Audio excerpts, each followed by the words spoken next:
You're listening to No Plot, Only Lore, a podcast about games and the tables we play them at. Your DMs tonight and every night are Josh and Kris. You can find us on all podcast platforms or check us out at noplotonlylore.com. If you like what you hear today, please rate and review the show and share it with everyone you've ever met. Welcome back to No Plot, Only Lore, this week brought to you by Punching Nazis. Josh, have you ever punched a Nazi? Does Wolfenstein count? I think it does. Then yeah, I've punched so many Nazis. There's a non-zero chance I may have punched one at like an early hardcore show and they just like weren't fully out of the hateful closet yet, but I guess I'll never know. I have to hope that at least one or two of them, were not just like I can't have a 100% like good person punch success rate, So I'm just hoping. I'm hoping one of the people that I rocked accidentally was a Nazi, so I feel better about it. Or you punched somebody so hard they went back into the hateful closet? Yeah. That'd be great. Yeah. Man, it's gotten real easy to be a loud Nazi lately. Yeah. Disturbingly comfortable in the current setting for people to have a regressive, hateful view of the world. It's probably Tyson because who was saying that people have gotten really comfortable with saying whatever the hell they want without getting punched in the mouth about it. Yeah, but I don't think that was even specific. That wasn't even about Nazis. Yeah, no, it's in general, people have gotten way too free just because of the internet with saying all sorts of things. I mean, there was a guy, I think he was talking to Sean Strickland or something on Twitter. It was some high level MMA guy, and he ran his mouth, and the fighter responded yeah, I bet you wouldn't say that to my face. He's like, no, I wouldn't. That's why I said it on Twitter. He goes, yeah, okay, fair enough. The internet has allowed people to be increasingly. I think we've gone through this sort of cycle where the internet allowed people who were quiet before to be increasingly loud, and now that they've gotten so loud, they feel a lot bolder saying it out loud, IRL. And unfortunately, the political situation right now, both in the U.S. and Alberta to a certain extent, has gotten to the point where that kind of behavior is tacitly endorsed by the people in power, because it serves their ends. Well, and I think that it was kind of interesting too in that early on in the internet, because these ideas never went away. These ideas have always been whispered in back rooms and yeah, they go underground every time they get their ass kicked. Yeah, you would get a little too drunk and one of your uncles would start saying some stuff that wouldn't go wouldn't even cock an eyebrow at a Klan rally, right? Yeah. So that stuff has always been there, but the internet gave you this anonymous place that you could be to express those kinds of ideas. And then I recall early on with Facebook, they started requiring people to reveal their real names. I was going by a pseudonym on Facebook for years, and there was a huge outcry from a lot of people being I can't espouse my shitty views if I'm forced to tack my own name on it. You guys are killing the anonymity of the internet. And now it doesn't matter. People are just saying it on main, and it's fucking weird. Yep. For as much good as the internet's done for letting the right kinds of marginalized communities find each other and be able to be that support network, it has done exactly the same for the wrong kind of marginalized communities, the kinds that need to stay in the margins and need to stay underground because they are incompatible with society. Okay, so I'm going to say something that is probably a little controversial. Mm-hmm. I, personally, as a DM, love Nazis. I think they're great. I, as a DM, personally, love Nazi ideology as a tool. Yeah, they are by and away the best villains. Yes. Like, they are so cartoonishly good.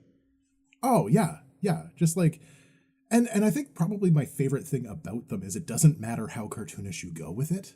Yeah. Right, because like no matter how hateful and vile and evil you make your antagonists, especially if they're espousing Nazi ideology,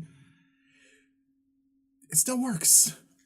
Yeah, well, I mean, I think my favorite part is that you can do and say insane things or put those values onto those villains, and then if someone's like, that doesn't seem real, you can just point to real life and be like, well, here's an example of them doing that exact thing. Or worse, often worse. So almost always worse. Yeah, you really like, you get to have your cake and eat it too. Like, these are, super villains, and it's like, but they're still not as bad as like the actual villains that we had 100 years ago. So you're fine.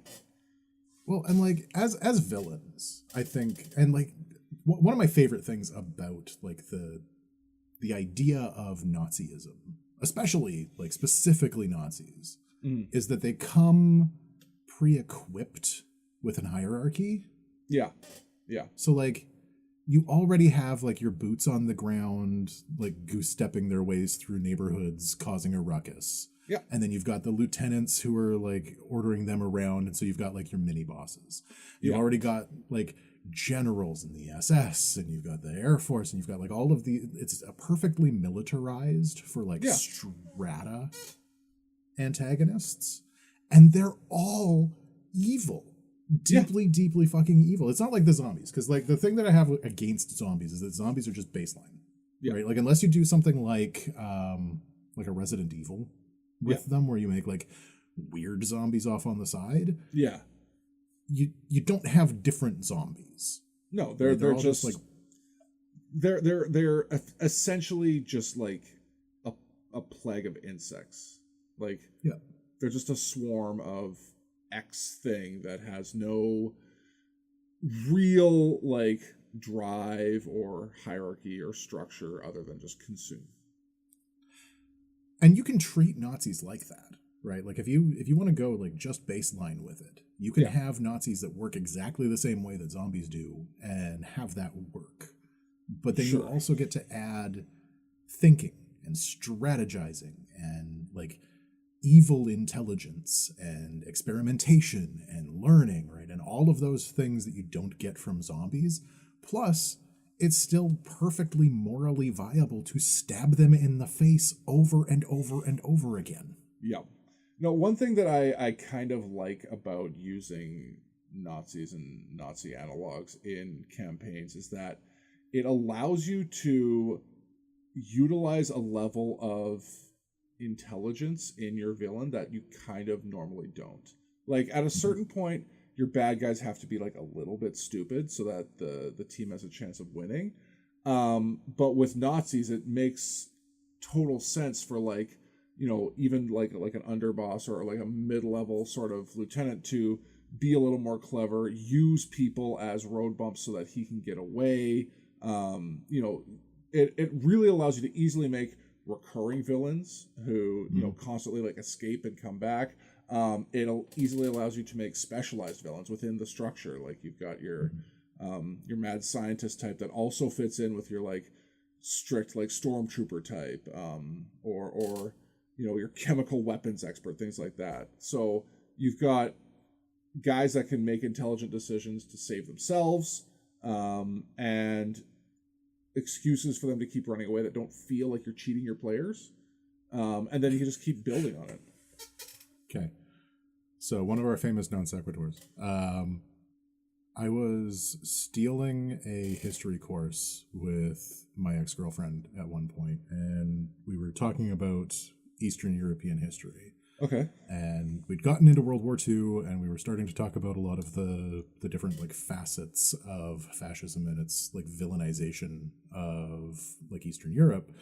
And one of the things that the professor said was Hitler always had a scapegoat, right? He had somebody that he could blame for things, very similar to some politics that are happening south of the border here. Mm-hmm. everything went normally for that class until the end, where he asked if there were questions, and one girl raised her hand and asked, where did Hitler keep his escape goat? Like, did he just like have it like in a kennel somewhere?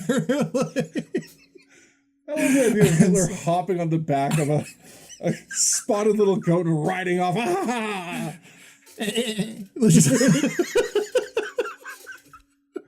Stupid screaming goats from like Thor: Love and Thunder, just yeah. So anyway,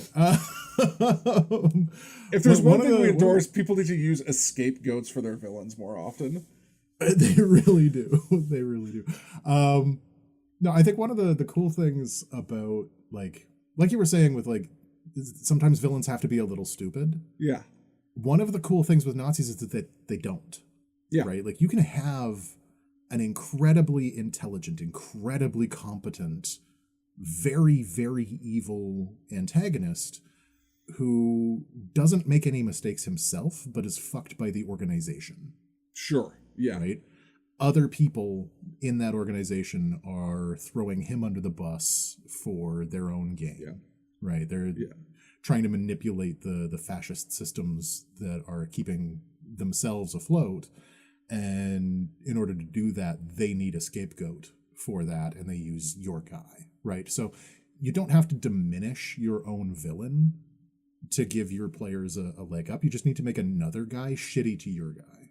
Yeah, you can. He can be competent and a real threat, and then also get taken down by being backstabbed by another villain. Yeah, and like. You don't even have to mention that villain. You don't have to have that villain be anywhere or do anything. It's just like, sorry, bud, bureaucracy happened. Yeah. Yes, you were expecting backup on this specific thing, but the Fuhrer's nephew wanted those guys for a different thing, so... Yeah, sorry, you're bro. on your own. Oh, sorry, the shipment of weapons didn't arrive. You don't actually have any ammunition for your men. You're left in the middle of... Or, you know... You finally chase him down after he gets away for the fourth time, and you find him and his guys have been starving in a field for a couple of weeks because they just never got sent food. Meanwhile, Hans is back in Berlin, like sipping on champagne that he got from selling those weapons to the Ruskies, right? Yeah. No, it's they are such brilliant, multifaceted villains, and again, like the morality means that it is very easy to grok what's happening immediately, right? Yeah. Like you never have to feel bad about shooting a Nazi. You never have to feel bad that you've thrown a Nazi off a train, right? Like even getting weird with it, right? Because like there's that stereotype of like players start torturing people like 30 seconds into the session. Yeah, even the good ones, yeah. You don't have to feel bad about torturing the Nazis. No, not at all. You know, I was even thinking like using Nazis is sort of a quick way to be able to, in a way, like code switch back and forth between like lawful evil and like chaotic evil, because there are people within the organization that just are those like unhinged hammers that you kind of swing around every once in a while.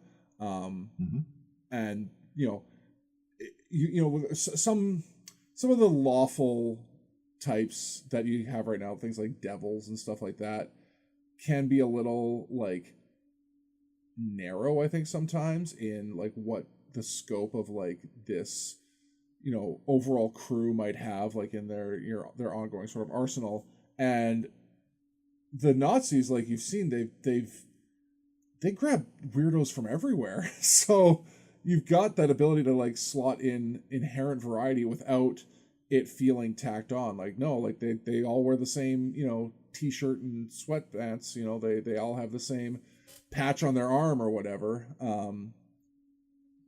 You know, as opposed to also like the fully chaotic elements of evil that like the goblins and stuff like that, where they're just sort of like unpredictable and squabbly.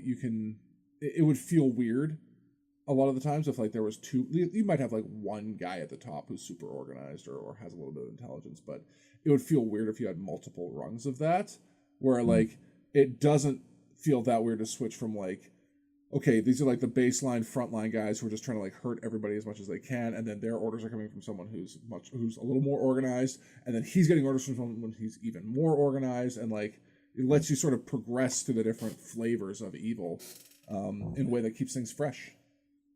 Well, and I think that like the alignment chart is bad and wrong, but if you want the perfect example of lawful evil, it is the Nazis. Right. Right? Like, they create laws to hurt people.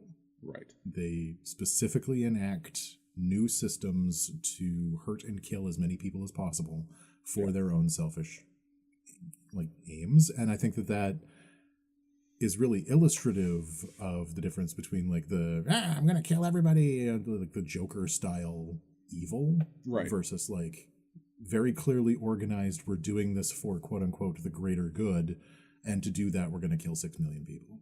Right. Well, I think it also does help you show, it's a tool that you can use to show the slide of honest law-abiding people into evil. You know, you talk about like the banality of evil, and there's certain people out there we're even seeing now who like their entire thought process is just, well, this is the law, this is lawful, follow the laws, and no matter what happens, it's not bad or evil because, well, that was the law, right? Well, yeah, like that gives you your lawful neutrals. Right. Right? Like they're not actively good, they're not actively evil, they're just following the law. Right? Yeah. They're doing what they need to do to stay within the like rules that they've been assigned. Yeah. And those rules just happen to be created by a bunch of evil bastards. Right. Well, and you even take like your lawful good paladin cop who is just more interested in the lawful part of things. He starts out doing good things, but then it's just like, well, this is the law, and the higher ups just keep, shifting the goalposts on what the law means. And he's just like, well, I am a law follower. That's what makes me good, not being able to detach the idea of his goodness or evilness from lawfulness, right? So that gives you some sort of character progression in that idea of like, well, what actually makes someone good or evil? Is it their lawful or unlawfulness? That would create an interesting arc for like the move from law as dictated by the state to law as dictated by my own code. Right. Right, because it is very easy to just like lean on what the state has said is good and right for lawful good, but a lot of times laws are created by people who have very specific aims in mind that aren't necessarily for the good of everyone. Right. And so like learning to separate those things as a lawful good character can be interesting and weird. And also just like playing the chaotic evil character in a Nazi place. Yeah. Is hard. Yeah. Yeah.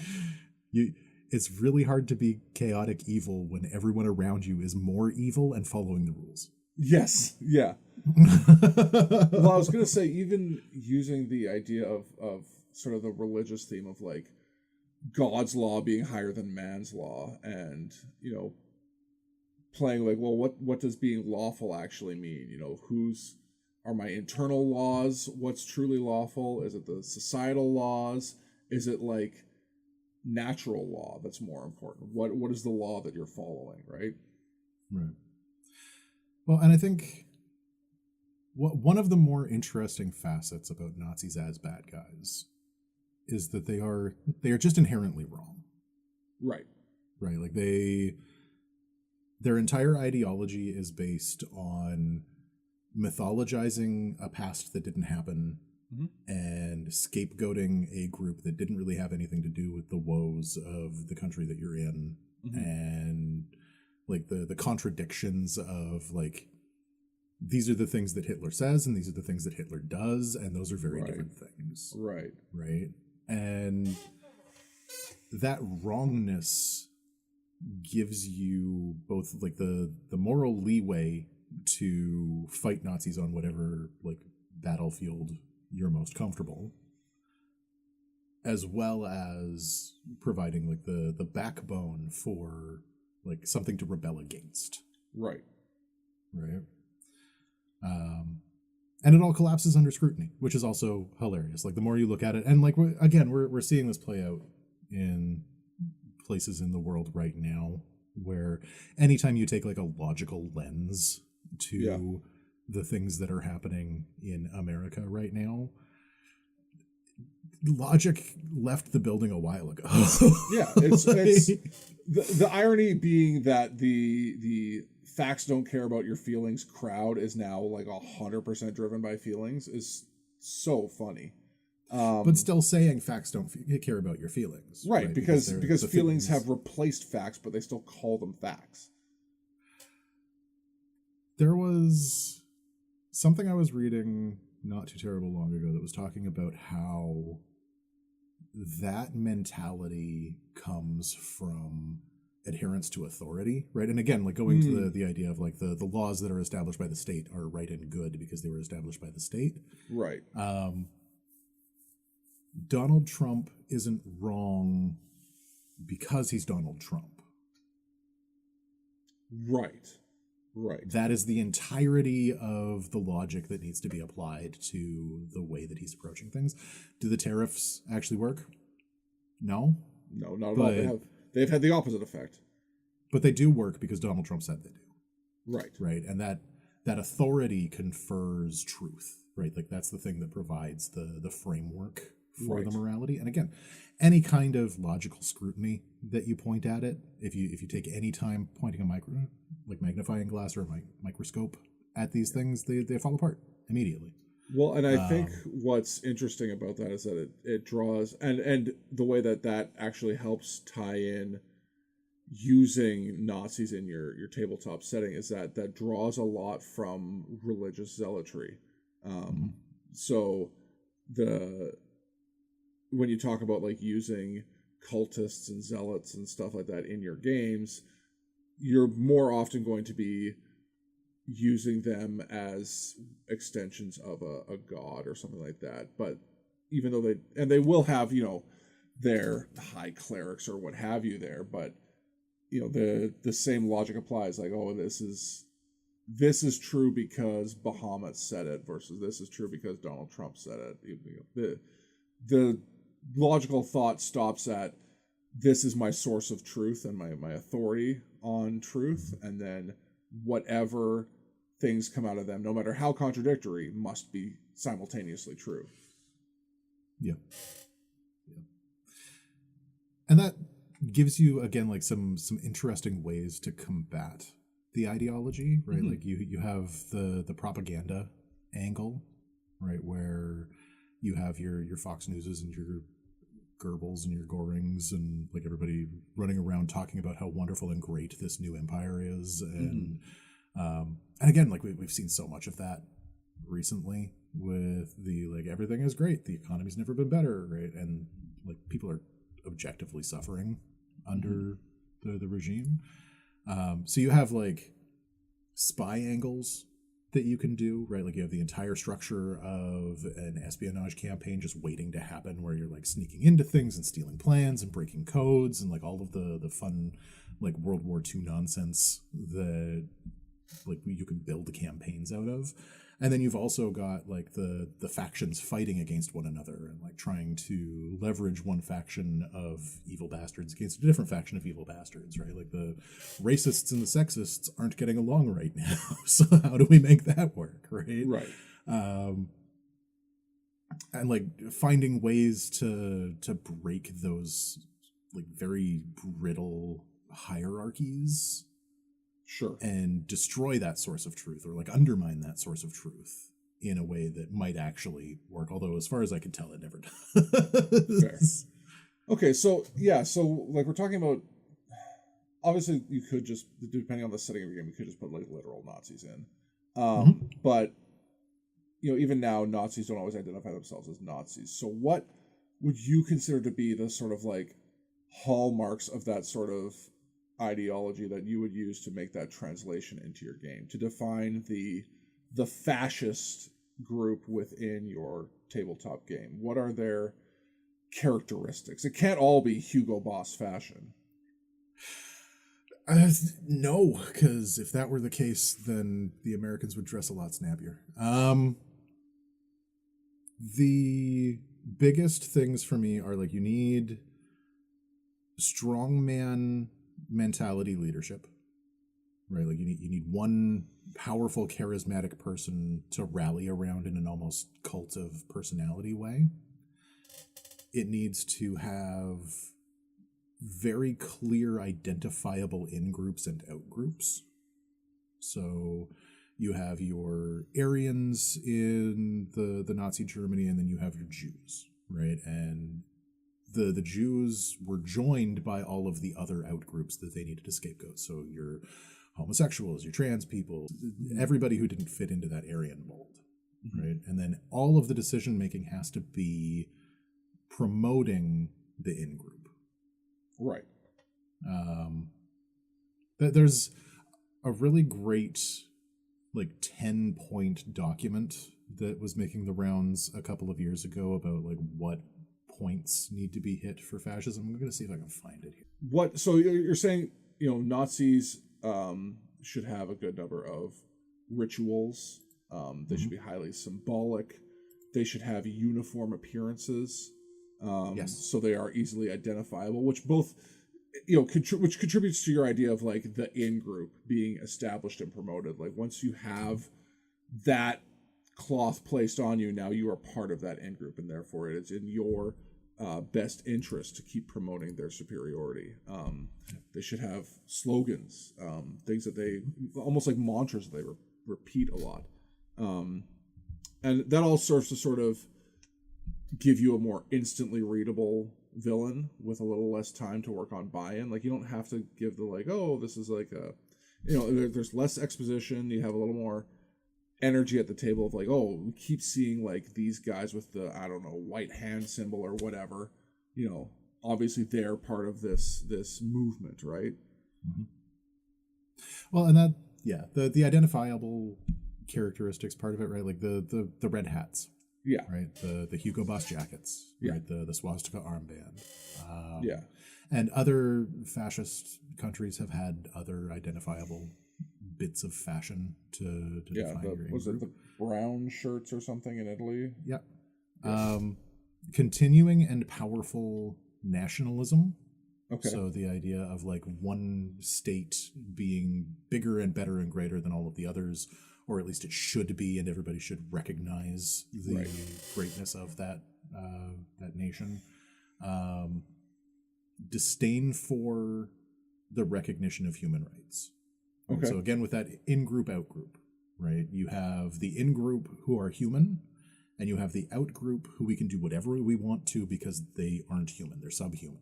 Right? Sure. And that's language that we saw leveraged quite a bit against the Jews in Germany. And it's language that we're seeing still today. Mm-hmm. The identification of enemies, the supremacy of the military. Yep.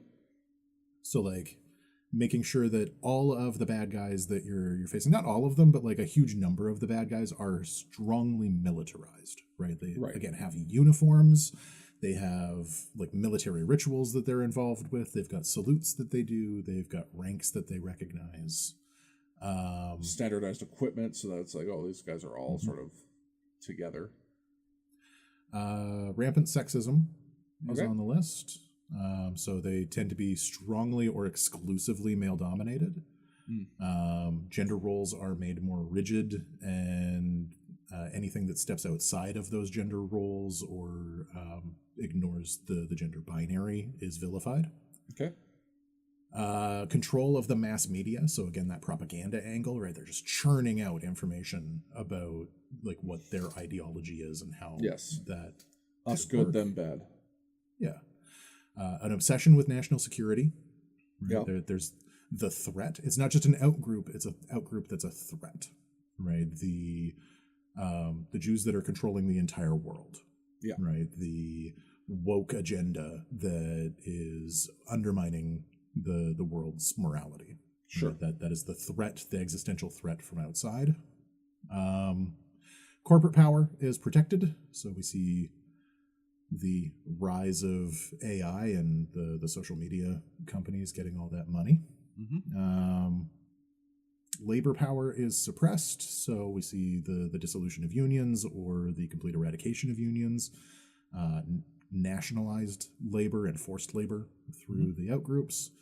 Disdain for intellectuals and the arts. So there we go. Fuck you I was going to say, because like I knew that the dismissal of like expertise or like education or educated opinions was a huge important part of it, where it's like the idea that like your opinion matters just as much because you, I don't know, are like more real as opposed to like this ivory tower intellectual or whatever. Just the idea that there's like this, again, the othering and the outsider status of people who can fucking read. Well, it's the thing where like people who go to post-secondary education are more often left-leaning in the political scale. Right. And there is a group of people who will take that to mean that the schools are teaching socialist values. Right. Right. They're trying to corrupt our youth into knowledge, which is actually just lies about the way that the world works. Yeah. And so if you give into that, if you let your kids go get edumacated, then they're going to turn into lefty snowflakes. Right. And anti-intellectualism has been on the rise for a very long time. Yeah. And the fact that intellectualism has become very standardized, right? Like the fact that almost everybody has a degree, right? Like it's weird if you don't have a degree now. Yeah. Where before that was like a big step up in the world. The value of the education has gone down, which makes it easier to devalue the educated. Well, yeah, I was going to say, like, especially in the States, it went from like, okay, getting a degree is going to give you a leg up in the job market to, well, if you don't have a degree, you're actually like undervalued in the job market, so everyone should get a degree.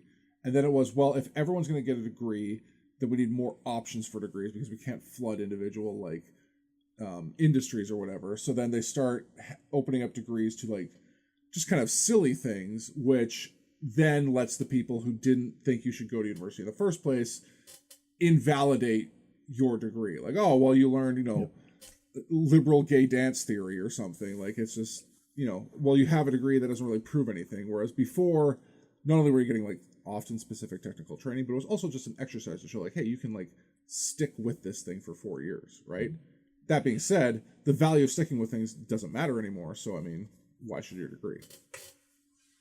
I have a degree in doodle moving. Yeah. That taught me art critique. So, like, feeling that on a deep and personal level. Yeah. Yeah. And then an obsession with crime and punishment. Laws matter.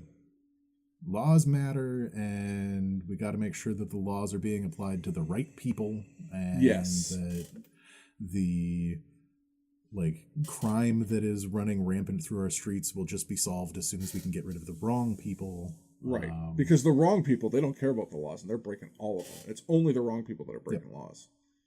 Yeah. Rampant cronyism and corruption. So pretty self-explanatory. Sniffing the leader's butt. Yeah. I need a $400 million ballroom, and also give me $10 billion for this peace committee that I chair forever until I die. Yeah. And then fraudulent elections. So every once in a while you hold an election and then you win that election by a landslide because you decided who got to vote. Yeah. Well, and the big benefit of structuring an organization like this is that, you know, you don't need, like you said, you don't need a lore dump to know that they're the bad guys. If you keep seeing, if the party's going from bad thing to bad thing and the same type of guys keep showing up at it, like, it's pretty self-explanatory. Yeah, and then every time you show up to a thing where somebody's being a racist douchebag and the same 6 guys are standing there with like a very clear symbol on them. Yeah. It might be those guys. Maybe they have a track to share with you or something like that. Like, why don't you come to our barbecue?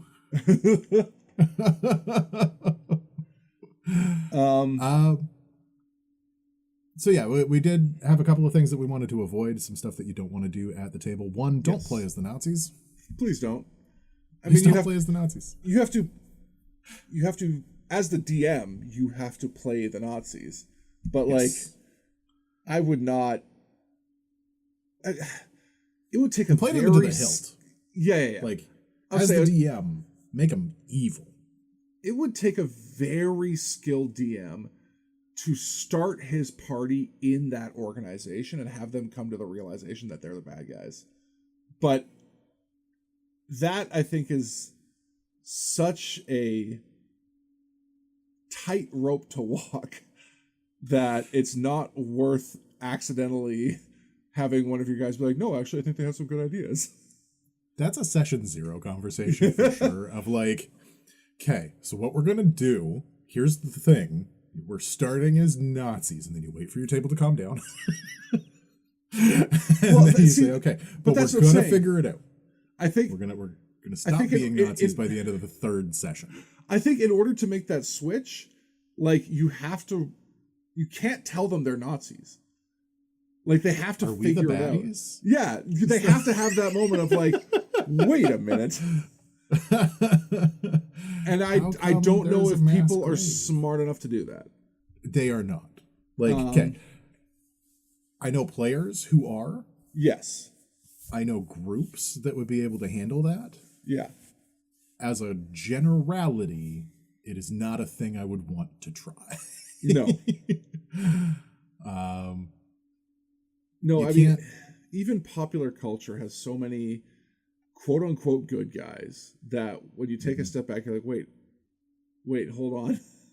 They're doing a lot of the same things, right? And D&D in particular, any tabletop well, not any, but a lot of tabletop RPGs play in those realms of hyperbole that make it okay to be kind of close to that line already in the name of being the good guy.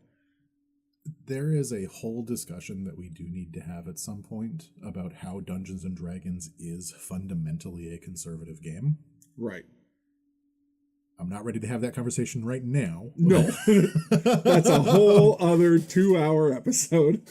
But there's a lot of stuff with like the like Ubermensch and like singular responsibility and like the economic responsibility and the othering that happens through like the racial and class traits. There's a lot. There's a lot that we could go into about how Dungeons and Dragons in particular, not all role playing, but Dungeons and Dragons in particular is a very conservative game. Sure. So okay, let's crack through these don'ts. So right.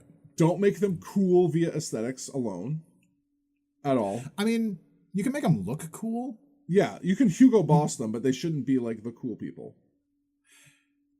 The thing with the Hugo Boss thing is that they looked cool and were very obviously evil. Right. Right. I don't know how they got that past like the focus groups in Germany of just like, is the skull with the lightning really the thing? Like, is that the direction we want to go with? I was going to say, the slim cut, the sharp leather, the death head skull. Like, that's quite an accessory to pull off. Okay.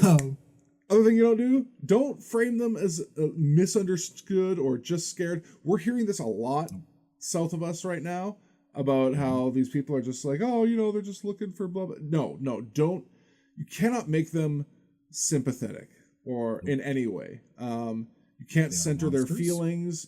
You can't give them redemption arcs. You can maybe give one of them a redemption arc in a follow-up campaign, but in the campaign where they are the bad guys, like, unless that person has to face some actual consequences for being a Nazi. Yeah.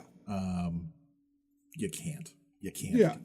Like I can see a scenario where in the future you know the Nazis have been eradicated. You find a guy in the woods living as a hermit, and it turns out he used to be one of them, but like bad things happen to him, and then he goes through a redemption arc. But like it's I'm just imagining like 30 years from now, somebody in a campaign finding like Cletus the slack-jawed yokel in like the Louisiana bayou, being like, "Hey, we'll finally get rid of all them immigrants." them trans people still woken people. Is that? And then the other thing you can't do is treat their ideology as a morally neutral, other side of the coin. Well, I'm just, Nope. we just want to hear both sides. Don't both sides them at all. There is no both sides. There is the group that wants their side to be the only side. Yeah. And everyone else. Yeah. And like that, there's room for some nuance in the everything else, but if the only thing that is allowed to exist is your side, is your ideology, you're just wrong. Yeah. You're just incorrect. So, what do you do? You show the harm they cause. Yes. Even if it's off screen. Now, I think it's even more important when you're talking specifically about like a Nazi-coded villain is to show a bigger picture of the damage that they're causing. And you don't have to do it graphically, right? Like I think that there is a instinct that I don't want to shy away from necessarily, but like there's an immediate instinct to show the death camps, right? There's an immediate instinct to show the human cost of this, but there are subtler ways to do that. Yeah. Empty streets. Yeah. Ghettos where the only people that live there now are wind, right? Sure. Do an entire village that's just ghosts and they're all one ethnic group. Yeah. Right? Yep. But you have to show the harm. You have to show the actual cost that this ideology is bringing to bear, or you're not really going to get the full effect of like these are people that we only stab. Yeah. You need to like this plays into your idea here that their ideology needs to actively reduce the world. It needs to take something away from it, whether it's an entire species, or whether it's something as simple as like hearing kids playing outside. How long do you think it would take for a player group to realize that they've never seen a halfling in this campaign? It might take a while. I guess It kind of. I guess it kind of depends. Like, are you the kind of person who like actively DMs with like diversity in mind? Like this world is rich and full of Well, no, this is hypothetical. Not you. Oh, okay. But Not like, me. no, not you. But as a DM, are you the kind of person who like litters your world with the different races that are available from the source books, and then has them play active parts, and it's a sort of multicultural society? Or like something that Dark Sun naturally did was it had that like ghettoization of elves who just ran in herds across the desert. You didn't really see them in town. That is something that you kind of need to communicate to the group, that like it is unusual to like not see this group of people, to not see a specific group of people, or that like their numbers have been dwindling over time and people see them less and less. They don't really know why. And then obviously you can use the overt, like, hey, if you see an elf, report it to the guard because, they've escaped or whatever. Like, yeah. I think like halflings in particular are a intriguing choice for that because there's nothing else that fits their houses. Yeah. Yeah. Right. Like that you could, depending on how diverse you go with the population, you could start seeing like more desirable groups going into those areas. Sure. But like halflings are halfling sized, and so halfling houses are halfling house sized usually.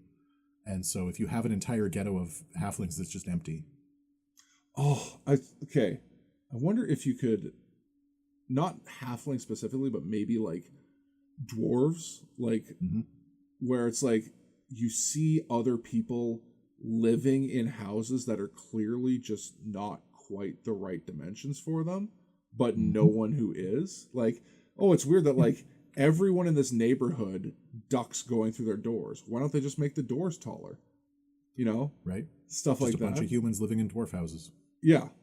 Yep. Yeah. You need to create resistance that feels joyful. Right? Yes. Like I think this is something that Inglourious Bastards did very, very well. Yeah, I was gonna say that's the first thing that came to mind. Yep. Go get yourself some Nazi scalps, and like everybody's having a good time killing Nazis. And you have to make that feel like it is the right choice, right? Like, because again, there is that storytelling instinct to try and find the good in everyone, Right. and you can't do that if you're busy stabbing them. Yeah. Right? So you have to make the resistance against that feel joyful. You need to have celebrations. Star Wars too, great job of making the resistance feel like a thing you want to be a part of. Yeah, I mean they definitely made a point of showing them not just winning but celebrating their wins. You know, between the medal ceremony, the dance party, you know, the individual characters in Star Wars have more times where they are just like expressing joy, you know, from cheering at the things that their friends do to, you know, celebrating, you know, returns of people that you thought you might never see again, things like that. Well, and just brilliant to make the Empire a bunch of emotionless masks. Yeah. Yeah. Right? Like they can't express emotion if they want to. Yeah. Right? And then portraying solidarity as a real counterforce. So right. It's one of the things that fascism and Nazis do is they divide people. Right. They create those outgroups. They very specifically build foundations that make it difficult or impossible to reach across lines and be together in your resistance. And having that work as a counterforce to the separation, work as a counterforce to the dehumanization, reaching across and grabbing hold of somebody's humanity and pulling them back into the fold is very, very powerful. Yeah. I mean, you know, I hate to reach into the Star Wars bucket again, but like using the uniformity of the Empire as sort of their weakness, where, you know, you can clearly see from the start that the rebellion is eclectic. The rebellion is multicultural. The rebellion is about, like any multicultural society, using the strengths of each society to their fullest effect, as opposed to, like, you know, being as opposed to conforming to like what one ideology touts to be the best way to do things. So yeah, have your resistance incorporate elements from various groups that do things that no one else can, that might be seen as like weird or improper by the Nazis. I'm actually really surprised that it took us this long to get to Star Wars. Oh yeah, yeah. I mean, talk about just. I mean, they are beaten in the face with their Nazi analogies, but I guess they also use it to kind of sell, like, as much as like the new trilogies are a mess, selling the idea that like Ben Solo was not fully Darth whatever yet. That's why he never got the Darth title. His emotions and the fact that he wasn't able to fully, you know, conform and fit in that way, that he always had that like outsiderism, that weirdness to him, helped sell the idea that he would eventually turn away from the dark side. And it didn't work. Sort no. of, maybe it was bad. Yeah, no, don't get me wrong. It was clunky, but you can give them that sort of olive branch of like, all right, well, you tried to kind of, you know, whatever. I mean, even just the fact that Hux is a redhead, and you're like, oh, that doesn't fit in. What do you mean there's gingers in my Star Wars? Yeah. If there's a group of people who's not making it to outer space, it's the enemy. Hey, thanks for making it all the way through this episode of No Plot, Only Lore. If you're looking for more, you can always find us at noplotonlylore.com and on all the very best podcast platforms. If you like what you heard today, please share, rate, and review the show to feed my never-ending need for attention and validation.